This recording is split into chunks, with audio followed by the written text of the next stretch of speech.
2019 ఎన్నికల్లో సత్తి సూర్యనారాయణ రెడ్డి 1,11,771 ఓట్లు తెచ్చుకున్నారు. ఈ నల్లమిల్లి రామకృష్ణారెడ్డి 56,564 ఓట్లు తెచ్చుకున్నారు. అప్పుడు జనసేన పార్టీ తరపున పోటీ చేసిన రేలంగి నాగేశ్వరరావు 12,842 ఓట్లు తెచ్చుకున్న పరిస్థితి. ఇక్కడ భారతీయ జనతా పార్టీకి అనపర్తి సీట్ కేటాయించారు. 627 ఓట్లు వచ్చాయి. నోటాకి 2,114 ఓట్లు వస్తే దానిలో మూడో వంతు భారతీయ జనతా పార్టీ తరఫున మేడపాటి హరినారాయణ రెడ్డి పోటీ చేశారు. జస్ట్ ఆయనకి 627 ఓట్లు వచ్చిన పరిస్థితి. అంటే అనపర్తి నియోజకవర్గంలో భారతీయ జనతా పార్టీ పరిస్థితి ఏంటి అనేది దీన్ని బట్టి తెలుస్తుంది.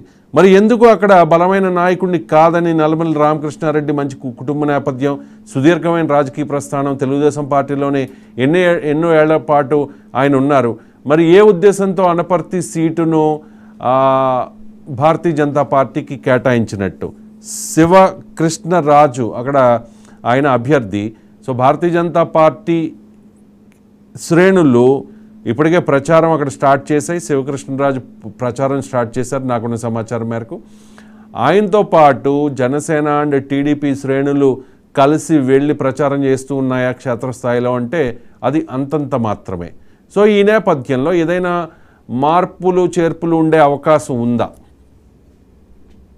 అయితే ఈ నల్లిమిల్లి రామకృష్ణారెడ్డికి ఇటు బీజేపీ నుంచి కూడా పిలుపు రావడం జరిగింది. ఇటు బీజేపీలో గనక జాయిన్ అయితే గనక ఇటు అన్నపర్తి సీటుని రామకృష్ణారెడ్డికి కేటాయిస్తామంటూ కూడా బీజేపీ పెద్దలు ఆయనకు ఆహ్వానం ఇవ్వడం జరిగింది. అయితే ఆయన సున్నితంగా తిరస్కరించి నేను గత 42 సంవత్సరాలుగా కూడా టీడీపీలోనే ఉంటున్నాను, ఇక రాబోయే రోజుల్లో కూడా టీడీపీ తోటే ఉంటాను, నాకు టీడీపీ అన్యాయం చేయదు అనే మాట మీదే వెళ్తున్నారు. అయితే ఈ శివరామరాజు ఎవరైతే ఉన్నారో ఆయన గతం నుండి కూడా అన్నపర్తి నియోజకవర్గానికి ఇన్ఛార్జ్ గా ఉన్నారు. అయితే ఇప్పుడు బీజేపీకి కేటాయించిన సీట్లలో కొన్ని సీట్లు ఇటు టీడీపీ నుంచి వలస వచ్చిన వాళ్ళకి సీట్లు కేటాయించడంతో ఇటు బీజేపీలో రేపు రాబోయే రోజుల్లో ఈ అసెంబ్లీ సీట్లు నగ్గినా కూడా రేపు పార్టీ ఫిరాయించే అవకాశం ఉందన్న నేపథ్యంలో కార్యకర్తలకు ఇస్తేనే వీళ్ళు ఎప్పటి నుంచో పార్టీని బీజేపీని నమ్ముకున్న కార్యకర్తలకు సీట్ ఇవ్వడం జరిగింది. అయితే గతంలో ఈ శివరామరాజు ఎవరైతే ఉన్నారో ఆయన వార్డ్ మెంబర్ గా పోటీ చేసి ఓడిపోవడం జరిగింది. అయితే ఎన్నడూ అసలు ఎవరు ఊహించిన విధంగా శివరామరాజుకి సీట్ ఇవ్వడంతో ఇటు అన్నపర్తి నియోజకవర్గంలో